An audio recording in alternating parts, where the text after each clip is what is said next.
Bueno, desde Comarca Sí vamos a tener hoy una nueva emisión de La Voz de los Vecinos.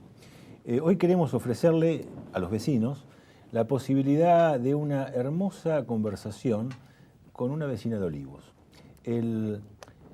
La cuestión central de esta conversación tiene que ver con recordar momentos de la resistencia peronista. Para eso tenemos la oportunidad de conversar con Mabel Di Leo. Gracias por estar con nosotros, vecina de Olivos. Así es, desde el año 48 que vivo en Olivos. Desde el 48. Yo te propongo una instancia de ficción.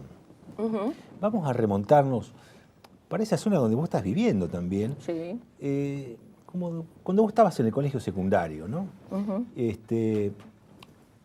Y en ese momento de jovencita. Así es. Habías tenido la oportunidad de ese golpe tan fuerte que fue la manifestación más terrible del golpe militar del 55, que fueron los sucesos del 9 de junio, los fusilamientos pero desde el 55, cuando cae Perón, yo estaba en el colegio de monjas. Si yo te hubiera preguntado en ese momento, Mabel, ¿qué te pasa? ¿Qué estás sintiendo? ¿Cómo ves esto? Perdóname, no necesitas preguntarme cómo lo veía, lo sufrí en el colegio.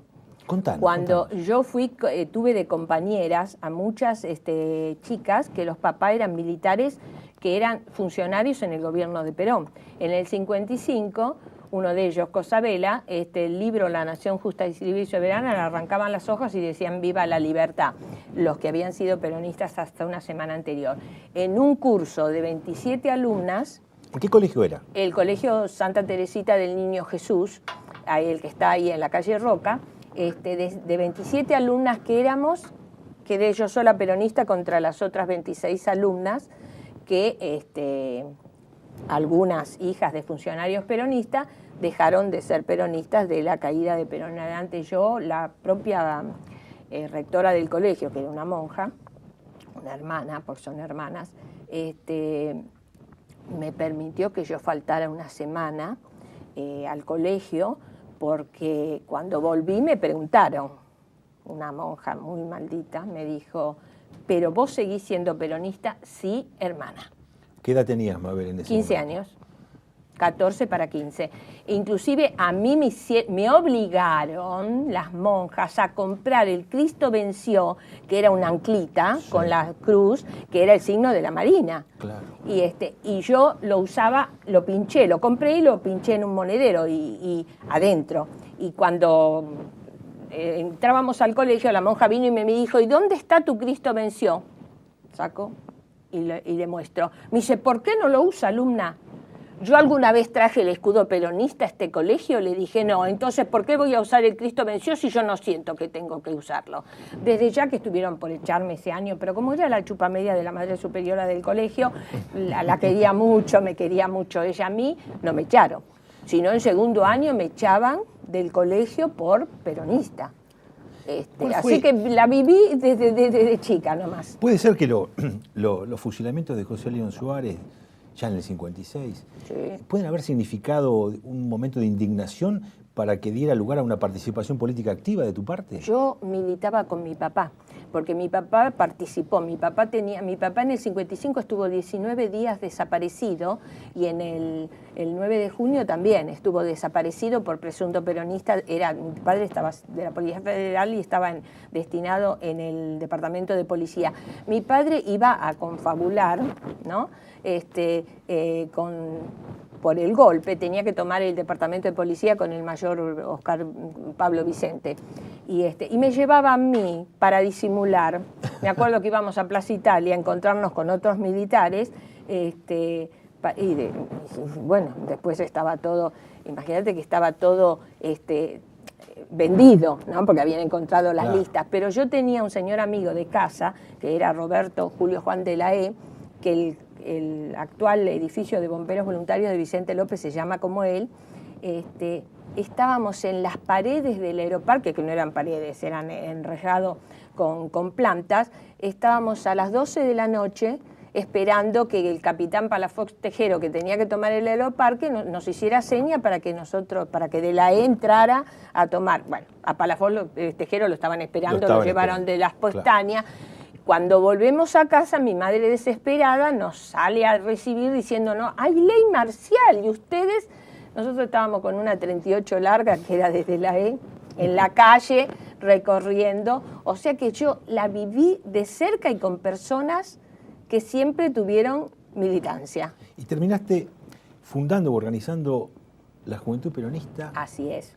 Nosotros tuvimos 2 etapas de la Juventud Peronista en Vicente López.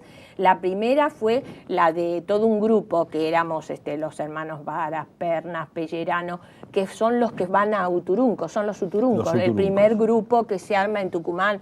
Quedamos realmente... Contale a nuestros vecinos qué eran los Uturuncos. Los Uturuncos era un grupo de militantes que en ese momento, digamos, consideraban que no se podía aguantar la situación, que el peronismo no tenía que tomar las cartas en el asunto y que querían crear un foco guerrillero, un poco más o menos asimilado a lo que era Sierra Maestra, ¿no? Con la diferencia que nosotros no éramos ni Castro ni el Che.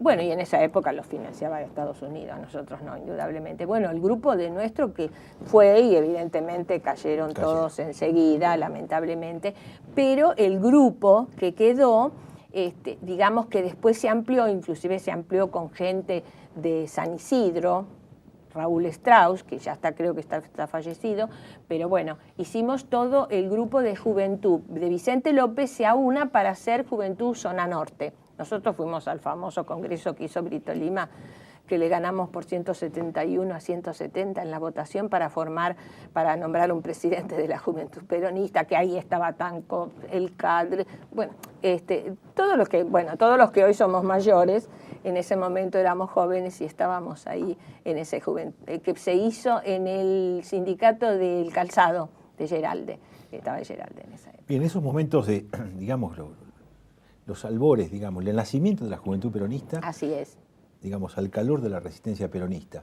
La resistencia peronista, evidentemente, digamos, tuvo una composición heterogénea en sus diversas actividades, universitarios, obreros, trabajadores, sí. Y empleados. en Vicente López hubo muchos. La señora Germán, el matrimonio Germán, De la Cruz, todos los que después, cuando fue la famosa bomba Lagalalle, en la época de Frondizi, cuando el Plan Conintes, que Gringoli, que era del sindicato metalúrgico, todos caen, todo el grupo de la Cruz, Dalday, todo, había un grupo grande de gente de la resistencia peronista que, no sé si en esa época, la quinta presidencial está rodeada de 2 calles, ¿no? Una es Villati y la otra es Malaver. El general Lagalalle vivía por Malaver y en la bomba se la ponen a Lagalalle por Malaver. Eso motiva que se asusten todos en la casa de la quinta y de ahí sale el Plan Conintes, donde cayó, bueno, medio Vicente López, todo peronista, ¿no? Inclusive, por supuesto, Gavino, mucha gente de San Isidro, Purrer, toda gente que ya, digamos, era mucho mayor que yo, ¿no? Claro, sí, eran gente que... Eras una muchachita. Y sí, en esa época, a lo sumo, en el 55, cuando cae Perón, yo tenía 15 años, 14 para 15, así que en el 58 son 3 años después, tenía 18 años. ¿Qué has recogido, digamos, de la participación de la mujer en la época de la resistencia peronista? Mira, yo creo que hay muchas compañeras. Yo conozco a la compañera Vázquez, que era del sindicato textil, una de las que acepta declarar la huelga el 17 de octubre del 45, ¿no? Que era la única mujer que había. Yo, por experiencia personal, no podría decir que a mí me discriminaron, porque yo estaba en un pie de igualdad en Vicente López. Por tu carácter. Sí, claro, bueno, era muy peleadora, sí, era muy peleadora. Era muy discutidora, y entonces, pero todo el mundo coincidía en una cosa, era honesta, ¿no? Lo que decía, lo que pensaba lo decía, no tenía por qué ocultar nada. Pero teníamos unos nenes allá, Echevarne, sindicato metalúrgico, Sárvoli, que después fue senador, Lópezito, que fue intendente. López, yo he estado negociando en el año 62, cuando las elecciones de Framini, sí, de Bandor, todo, negociando para qué puesto queríamos para que los apoyáramos. Y yo los miro y les digo, pero discúlpeme, ¿cómo se atreven a ofrecerme puestos? Si yo tengo 20 años, no puedo ocupar puestos, hay que tener más de 25. Claro, era la realidad. No tenía ni edad para ser candidata, Claro. ¿no? Pero estaba en la junta de partido. Es decir, nosotros como Juventud Peronista Sí. decidimos que teníamos que insertarnos en el partido, por lo menos en Vicente López, Claro. y además habíamos tenido un hecho importantísimo que era la famosa bomba de la lechería donde estaba Lucía Arauz de la Madrid y Moya, el metalúrgico, que fue un desastre, un hombre perdió una pierna, un chico salió herido, y Lucía Arauz de la Madrid tenía una unidad básica en Munro. Entonces nosotros consideramos que teníamos que ayudar y nos ingresamos al partido, y que era la primera, que se formaba el primer partido justicialista después de la caída Después de del la 5 y caída, 5, exacto. claro, cuando estaba la señora esta de, estaba la señora de Kubinsky, que era de San Fernando, y estaba en Avellaneda Durruti, que era del sindicato barraquero, que eran los encargados de organizar el Partido Justicialista en la provincia de Buenos Aires. Bueno, Todavía tengo guardada la ficha de afiliación, el papelito que me daban. Bueno, separémonos la un copia. poquito de lo local, digamos, Sí. del barrio, ¿no? Y vos tuviste, digamos, cargos de conducción, inclusive delegados por el propio general Perón. Así es. Mal que les pese a muchos, que todavía vivo, soy la única, claro, sí, que todavía vivo, soy la única delegada nombrada por el general Perón que queda viva. A mí Perón me nombra delegada nacional de la rama femenina el 28 de junio de 1966. O sea que cuando Onganía asumía en Claro. Casa de Gobierno con la presencia de Bandori Alonso, Ujú. viéndolo como asumía la presidencia, yo estaba con Isabel Perón en la calle Esmeralda al 600, en una oficina, y me estaba entregando el nombramiento firmado por el general Perón como delegada nacional. En ese momento éramos la Junta, el Comando Nacional, era el doctor Lanes por la rama masculina, yo por la femenina, Zampayo, que aún vive, por la rama de las formaciones especiales, y uno que era del sindicato del caucho, no me acuerdo el nombre ahora, ese se me fue. Éramos 5, que después nombran uno de la juventud, que era Brito Lima. Ajá. Sí, cartón lleno, con Brito Lima, cartón lleno. Bueno, pero estamos hasta diciembre del 66, los 5 nombrados.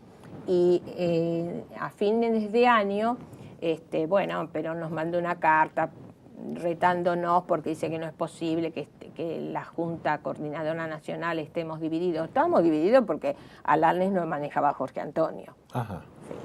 A mí Jorge Antonio vino y me dijo, si usted nombra, me dio una lista de mujeres, si usted nombra a estas delegadas provinciales, dice, nosotros le subvencionamos todo, la mantenemos. Ajá. Yo la agarré al hermano, ¿no? Rubén Antonio vino a decírmelo. Yo agarré la hoja, la rompí delante de él así y le dije, mire, ¿sabe por qué la rompo en este momento? Y ahí la tiene, porque no quiero ver los nombres que hay, porque por ahí hay una mujer buena que yo Claro. la puedo nombrar y si la veo en esta lista no la voy a nombrar, ¿no? Bueno, desde ya no nos ayudaron nada a la rama femenina, pero no lo necesitamos. Y entonces, en un informe donde Perón dice, bueno, pero ustedes no solucionan nada, proponga. Entonces yo le propongo a Bernardo Alberte, que era mi asesor en temas militares, le propongo que, bueno, lo integre a la conducción, si era una persona que valía y que además era militar. Vamos a ir a una breve interrupción. Sí, Y luego vamos a hablar del Alberte. bueno.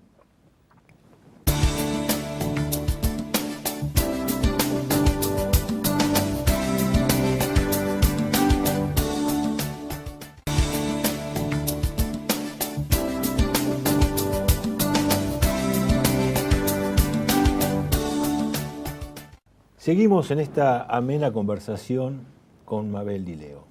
Mabel, has mencionado a un personaje que me parece muy importante en tu vida y muy importante en la vida política argentina. Así es. Quizás no suficientemente reconocido más allá de los ámbitos del peronismo, que es el mayor Alberte. Así es. ¿Cómo Sí. lo conociste, Alberte?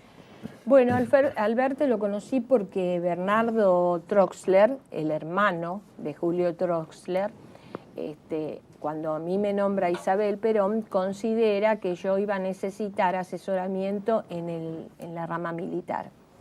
Y entonces, ya nombrada delegada, me lo trae a Bernardo Alberti para que me asesore, me brinde información, todo respecto al área militar, para enviársela a Perón inclusive, claro, ¿no? Bueno, me lo trae donde yo trabajaba, lo conozco, acordamos que semanalmente nos íbamos a encontrar, a conversar de la situación nacional y que me iba a dar un informe para Perón. Y que, bueno, el primero me lo daba y yo lo firmaba. Pero bueno, al poco tiempo consideré que no era lógico, a mí no me gusta por qué engañar, que yo no tenía conocimiento, claro, como para decirle a Perón toda esta información, pero me iba a decir, ¿esta cómo sabe todo eso? No, a mí no me gustó. Entonces le dije a Alberti que para mí tenía que firmarlo con su nombre y apellido. Me dijo, no, yo estaba muy conforme, no tenía ningún problema. Le dije, sí, pero a mí no me gusta vestirme con plumaje ajeno. Yo me hago responsable de lo que yo digo, usted hágase responsable de lo que informa. Además, yo no conozco en ese aspecto. Y bueno, y Bernardo Troxler me lo trae, Bernardo empieza a colaborar con la rama femenina. Tenemos que recordarle a los que nos miran, ¿no? Bernardo Alberti había sido decán de Perón. Así es. En el 55, cuando cae Perón, Bernardo Alberti Martorano, que después fue presidente de Aerolíneas, que era el edecán militar aeronáutico, eran... Vos sabés que Bernardo de la casa estaban adentro de la Casa Rosada cuando cae Perón y vienen ya los Leonardi y todos los que venían, los cordobeses que venían a tomar la Casa de Gobierno. Bernardo, estaba la biblioteca de Perón, la dejaron tal cual, la abandonaron todos. Bueno, Bernardo sacó 2 libros. Uh-huh. Uno era de una mujer que se lo había dedicado a Perón, una mujer que era una especie de feminista de esa época, ¿no? Del año 40 y pico, 48. Y otro era un libro sobre la doctrina peronista, pero encuadernado para Perón, sí, que lo tengo yo.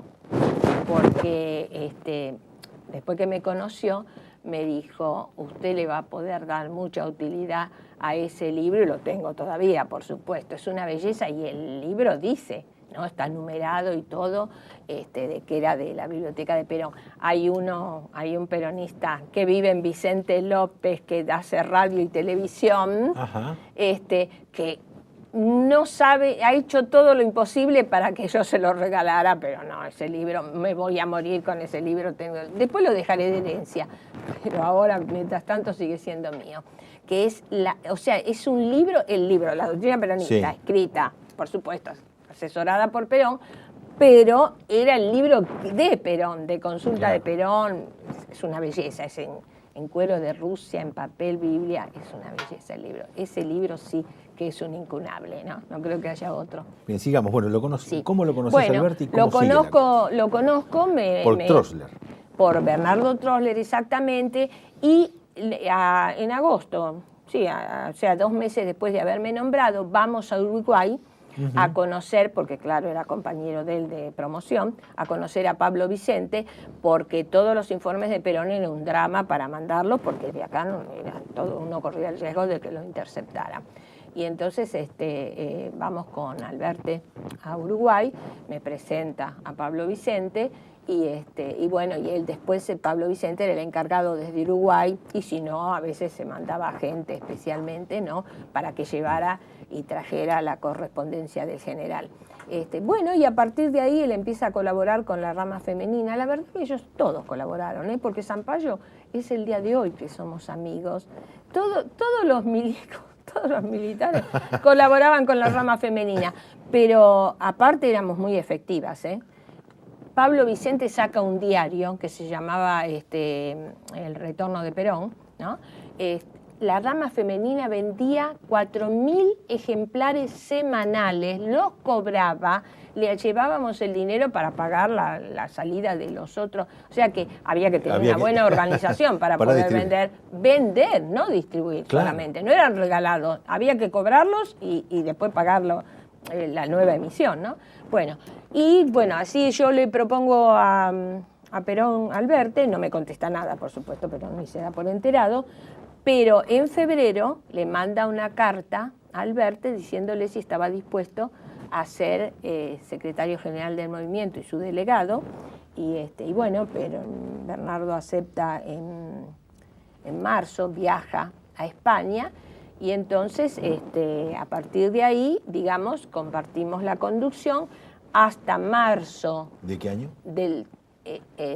Bernardo acepta en el 67, en marzo del 67, pero estuvimos conduciendo el movimiento hasta marzo del 68, cuando se hace el congreso de la CGT, que se forma la CGT de los argentinos, de la cual, aunque Ongaro siempre se olvida, nosotros somos los iniciadores, claro, porque había muerto Olmos, había muerto Amado Olmos en febrero, el congreso se hace en marzo y había que nombrar a otro, y bueno, no quedaba nadie, y entonces propusimos a Ongaro y sale secretario general de la que después fue la CGT de los argentinos, larga historia, y ahí ya terminamos en enero del 69 con el Congreso Revolucionario, del Peronismo Revolucionario, fundador de la tendencia revolucionaria del peronismo, y fue el 9 de enero Atilio López, Atilio López era el vicegobernador, bueno, vicegobernador en esa de Córdoba, época ¿no? Todavía sí.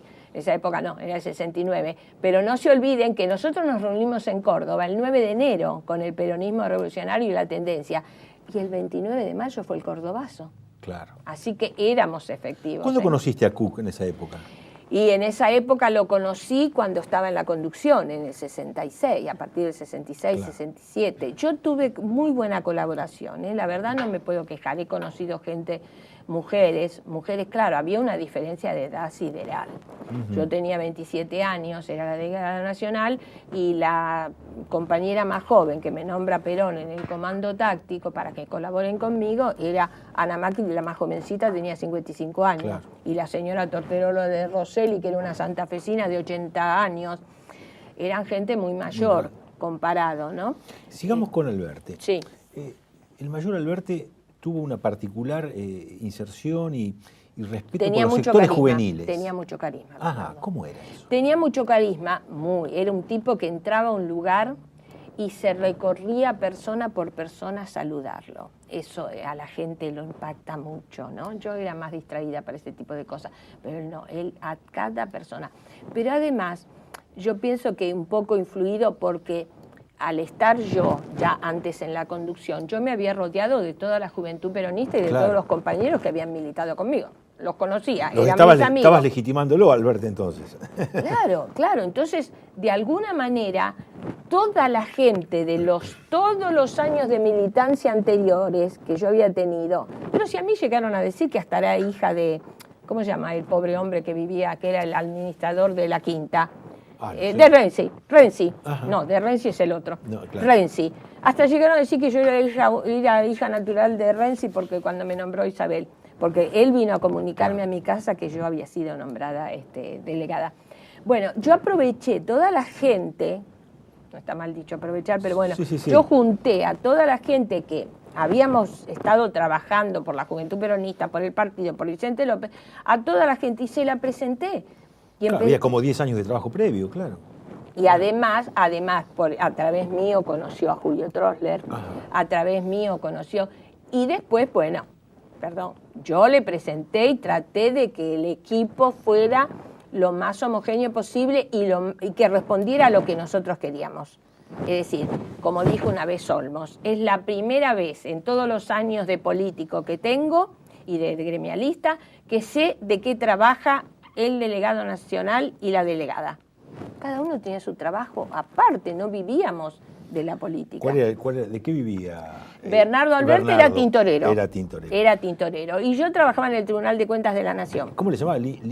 Limpiaría del Socorro. Está todavía. Está cerrada, pero está el cartel, está todo al 100, en Juncal al 800, que al lado era la jabonería de Vieites de los años 60, la Limpiaría del Socorro, porque ahí iban a parar todos. Y todo lo que obtenía ahí lo volcaba al movimiento. Sí, en esa época nosotros poníamos dinero, a nosotros no nos mantenía nadie. Por eso Olmos dijo, es la única vez, además, mirá, yo participé, tuve que participar. Cuando fue la 62 de pie y la 62 acostada, nosotros tuvimos que hacer... Contale a la gente que es 62 de pie y 62 acostada. Bueno, sí, para no decir acostada decíamos de cúbito dorsal, pero... Claro, los gremialistas se habían dividido en dos partes, en eran lo mismo, pero claro. Uno lo lideraba Bandor y el otro lo lideraba supuestamente Alonso. Cuando los dos habían ido a la Asunción de Onganía. Exacto. Bueno, entonces...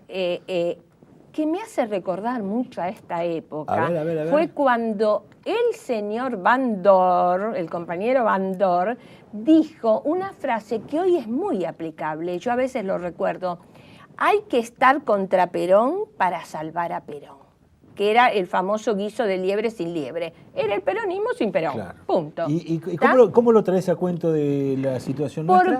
Porque vos fijate que ahora hay un tema con respecto a que si el kirchnerismo es peronismo, si somos peronistas o no peronistas, no, que tenemos que hacer, no, pero que hay una mitad del peronismo que dice, no, esto no es peronismo, no hagamos la de Bandor, hay que estar contra Perón para tiremos todos de una vez todos juntos, bueno, no importa, bien. Eso es al margen. Pero por eso me acuerdo del famoso guiso de liebre sin liebre. Y en esa época, las dos CGT, una, la de Bandor, sí. tenía el edificio y Alonso funcionaba en Foniva, claro. que estaba ahí en la calle Tucumán. Pero nos da un mes para conseguir la unidad. Nos reuníamos en Foniva. Citaban a las 6 de la tarde, Bernardo pasaba a buscarme por donde yo trabajaba, y me llevaba a la rastra para llegar en horario. A las 7, por ejemplo, y eran las 7:20, eran las 7:25, y Alonso, que estaba en su sindicato, no había llegado a la reunión. Estaba Olmos, estaba, ¿cómo se llama? El del participacionismo, Tacone. ¿Y qué pasa que no viene? Decían, ¿no? Y entonces un día, claro, era chica, yo era jovencita, no era tan jovencita, 27 años, tan joven, pero para políticamente hablando. Y un día me sacó de las casillas y le digo, pero discúlpeme, compañero, le digo, ¿usted no se da cuenta que estamos en su sindicato, estamos citados a las 7 y son las 7:20 y usted recién aparece? Es una falta de respeto a todo el resto, ¿no? Yo no, ¿cómo se atreve a hablarme así, qué sé yo? Y Olmos, muy oportuno, le dice, perdóname, José, la compañera te está diciendo todo lo que nosotros pensamos y no nos animamos a decirte. Porque además yo le agregué, eso fue de mi cosecha, le dije, dígame, acá el único astro rey es Perón, todos los demás son planetas que reflejamos la luz, le dije. Así que, compañero, usted no es Perón. Usted tiene que estar a las 7 como estamos todos acá. Qué linda frase. Claro, era cierto. ¿Qué éramos? Si no éramos nadie sin Perón. Éramos nombrados por Perón, éramos en función de Perón. ¿Y él qué venía a hacer? 20 minutos para que Bandor dijera, me voy, me ofendo y me voy. Eso era lo que se estaba buscando. Entonces, bueno, se grababa toda la conversación, un grabador, tenía yo un Grundig TK-46 de esa época, grabábamos todo, se le mandaban todas las cintas a Perón rigurosamente, o sea que Perón ha escuchado todo eso que dije. Bueno, y al mes se logró la unidad, que se formó una especie de comisión donde había 2 y 3, donde, bueno, ellos cada uno había puesto sus amigos, y se logra, entre comillas, la unidad del movimiento y de la CGT, y bueno, ahí ya Bandor no tenía cómo solucionar el tema, y se adviene. Estaba más proclive a hacerse perdonar y a la unidad. Bandor. ¿Sí? Ajá, ¿que Alonso? Alonso no quería saber nada, no le convenía. Claro. Porque si Bandor venía, él quedaba subsumido a Bandor. Claro. Bandor tenía más poder. Vamos a ir a otro pequeño corte. Sí. Y vamos a entrar en un momento trágico, el 24 de marzo del 76 y el Mayor Alberti. ¿Cómo no?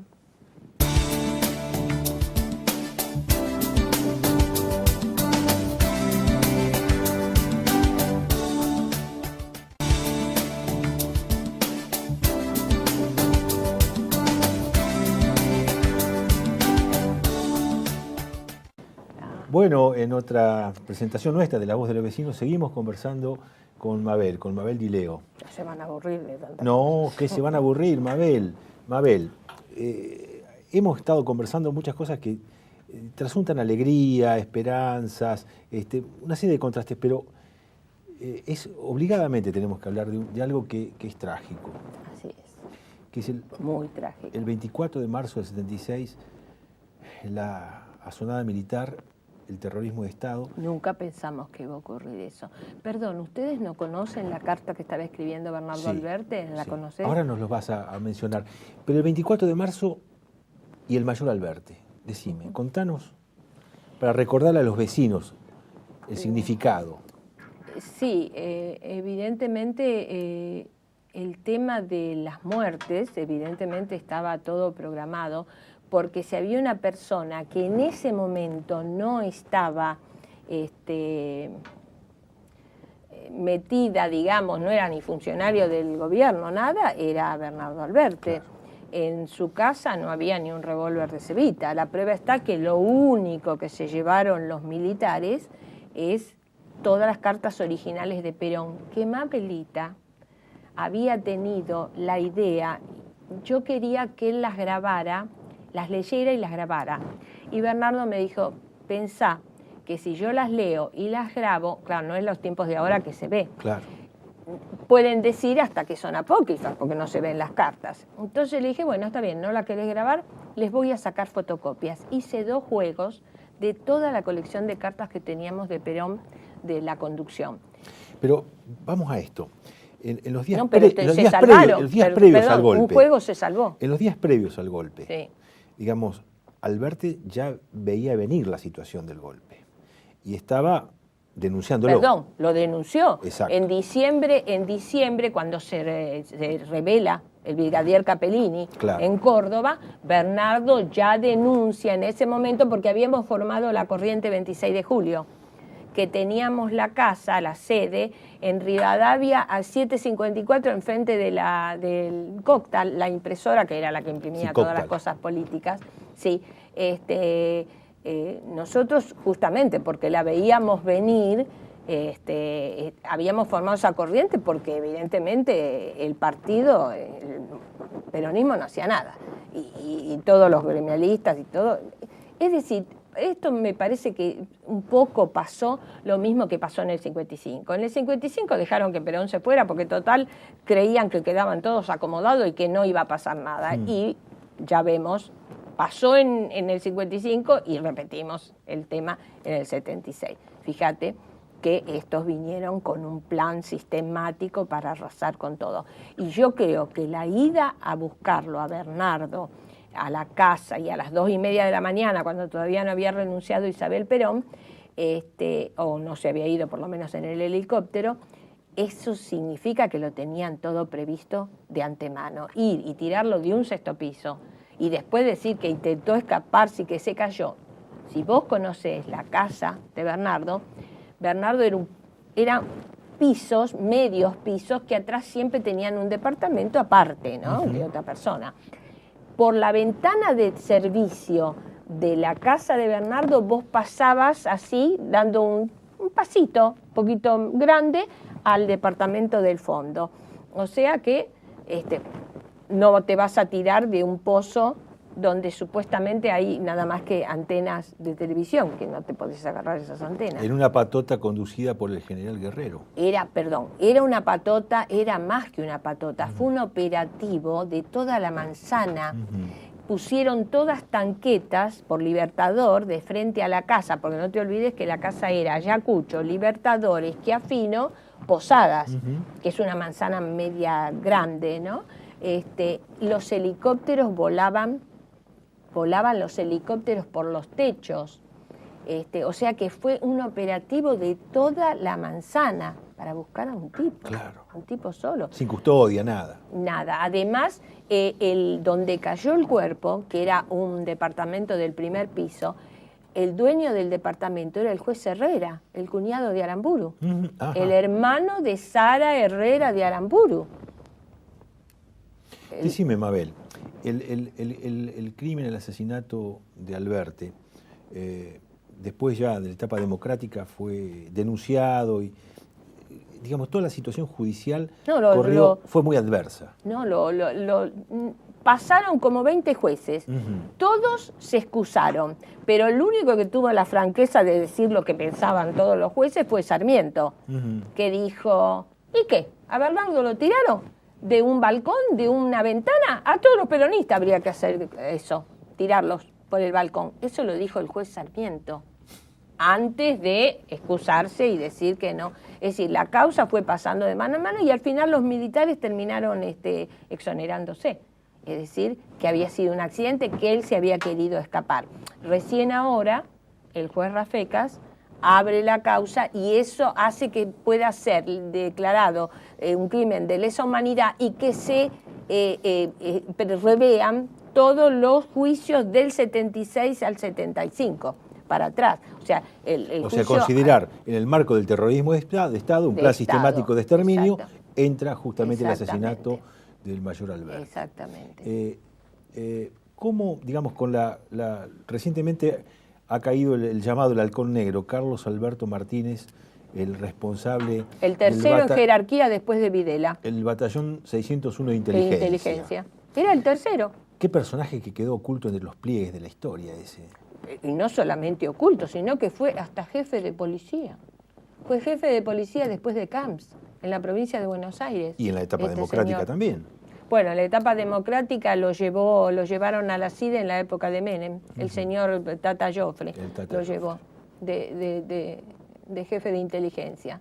Y bueno, era el tema que si perdonamos y hacemos, ¿cómo se llama? El amnistía, si amnistiamos a la... Por eso yo estuve en contra de la amnistía. ¿Cómo vamos a amnistiar a genocidas?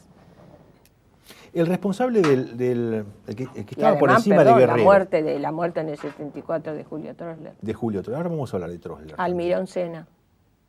¿Cómo? El que lo mató. Ah, correcto. A Julio lo matan el 24 de septiembre. Eso era un jueves. El domingo anterior, Julio está en mi casa, la actual casa donde yo vivo, acá en Olivos, viene a visitar a mis padres y a comer panqueques que le gustaban. Cuando se va, después de haber pasado toda la tarde en mi casa con mis padres, cuando se va le dice a mi padre, mire, ¿ve aquel Peugeot 404 celeste que está allá en la esquina? Es el comisario Almirón Senna que me está siguiendo a todos lados a ver qué hace. Y mi padre, sabiendo todo lo que habíamos pasado, le dice, Julio, no se va a ir caminando solo. Yo lo llevo, vamos que lo llevo, ¿no? No, dice, si yo no estoy haciendo nada, estoy de profesora en la facultad, que me siga, si yo no tengo nada que ocultar, dijo Julio. Eso fue el domingo. El sábado lo esperan en la puerta, en la facultad de Derecho, lo llevan al pasaje Rico. Julio tenía la llave de mi casa en su llavero cuando lo mataron, porque mis padres le habían dado la llave para decirle, no, usted no tiene que, Julio no tiene que esperar para entrar que nosotros le abramos. Usted tiene la llave. O sea, Julio murió con la llave de mi casa en su llavero. Cuando lo velamos frente a la Quinta Presidencial, ahí en Casa Treza, en Maipú, a la noche abrimos el cadáver, vimos el cadáver, cómo le habían hecho la autopsia, los agujeros así de este tamaño de las balas que le habían tirado a Julio, lo habían cosido con hilo de colchonero, le habían hecho la autopsia a Julio. Y el único que sacó fotos fue, uno de los que sacó las fotos mejores, fue el diario inglés, el Buenos Aires Herald, porque yo lo tengo, que lo tenemos porque está mi padre, uno de los primeros, llevando el cajón con Bernardo Trosler, que entre paréntesis, Bernardo falleció la semana pasada. Hijo. No, el hermano. El hermano. El hermano. Mabel, hay próximamente un documental, ¿no? Sí, hubo uno que fue el de los resistentes, el de Fernández Muján, y ahora una señora joven, Marcela Lucas, está haciendo la vida de Julio el militante y han estado, qué sé yo, una semana en mi casa filmando, porque Julio vivió en casa años, años, cuando estaba prófugo. En la casa donde vos vivís ahora. Ahora, exactamente. Si mi casa hablara, ¿viste? Cuando dice, si mi almohada hablara, si mi casa, yo a veces digo, mi casa, la mesa, si son los mismos muebles. Los mismos muebles. Las mismas cosas. Digo, si esta casa hablara, realmente sería terrible todo lo que podría contar, ¿no? Bueno, ni hablar. Lo que podría contar era la casa de mis padres. Bueno, era otra, no digo jabonería de Vieites, pero era otra unidad básica de Olivos. Ahí Julio, Miguel, Jorge Lizazo. Jorge Lizazo, cuando entraba, iba derecho a la heladera y abría y decía, esta no es una casa. ¿Los Lizazo vienen de amistad contigo? Desde el colegio primario. Desde el colegio primario.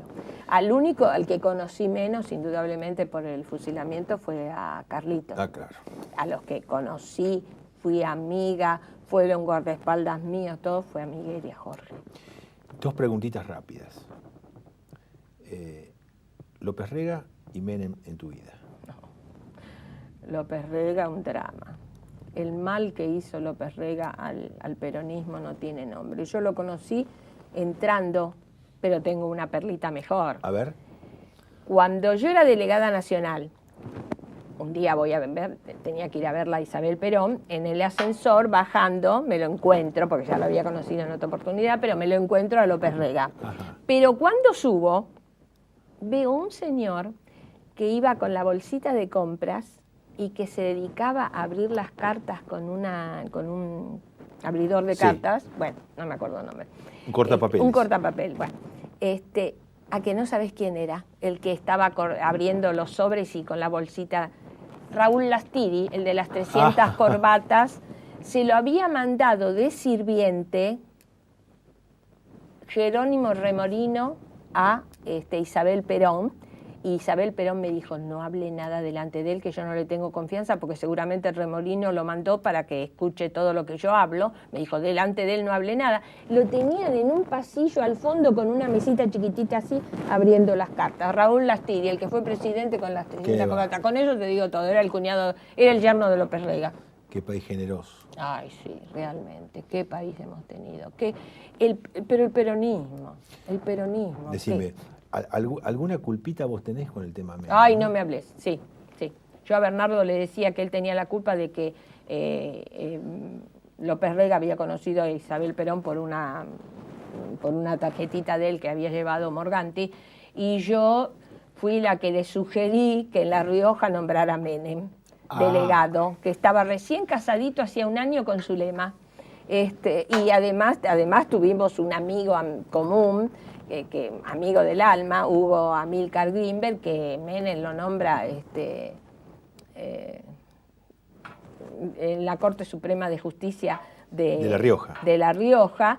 Y yo, cuando en el año 67 tenemos que nombrar los delegados, uno en cada provincia, una mujer y un hombre, yo le digo, en la Rioja había tanto problema con todos los Torres Brizuela, los Brizuela, y entonces le digo, mira, hagamos como hace Perón, sabionda, hagamos como hace Perón, no nombré uno, nombra otro, no nombré ninguno de los conocidos, si no se enojan, nombra un tercero, y el tercero fue Menem. Me tendría que ir caminando a Luján para pedir disculpas por lo de Menem. Bueno, ¿qué va a hacer? Pero lo sufrí. Los años de Menem, no sabe. Yo no lo voté nunca. Mis compañeras me decían, Mabel, pero la gente cambia, no seas tan cerrada. No. Yo lo conozco, se van a arrepentir. ¿Sabes cuántas compañías me dijeron, ay, tendríamos que habernos cortado la mano antes de votarlo a Menem? Yo estuve en contra de las privatizaciones. Yo estaba en el 45, eran las nostálgicas, de las que no servíamos para nada. Viste que él era rubio de ojos celeste, como decía Neusta, sí. ¿No? Bueno, me lo tragaba yo el veneno. Y en el 90 me metí presa cuando me opongo al indulto. Nunca, había estado presa, sí, claro, pero así nomás, pero nunca que me llevaran a la comisaría de la mujer, me sacaran los anteojos, me sacaran todo. Estaba incomunicada, cerrada y con candado por fuera en la comisaría de la mujer, a quien tengo que agradecerle que si no iba a estar hasta enero, porque estaban en huelga los judiciales, y a la que tengo que agradecerle que llamó al jefe de policía y le dijo a Mabelita no le van a tocar un pelo y cuidado con lo que hacen, fue Eve de Bonafide. Eve. Mabel, los temas con vos son inagotables. ¿Te podemos comprometer para otro programa? ¿Todavía querés seguir escuchando? Y hablar del feminismo y el peronismo. Sí, cómo no. Te comprometemos, ¿eh? Sí. Gracias por estar hoy con nosotros. No, gracias a ustedes por aguantarme y escucharme.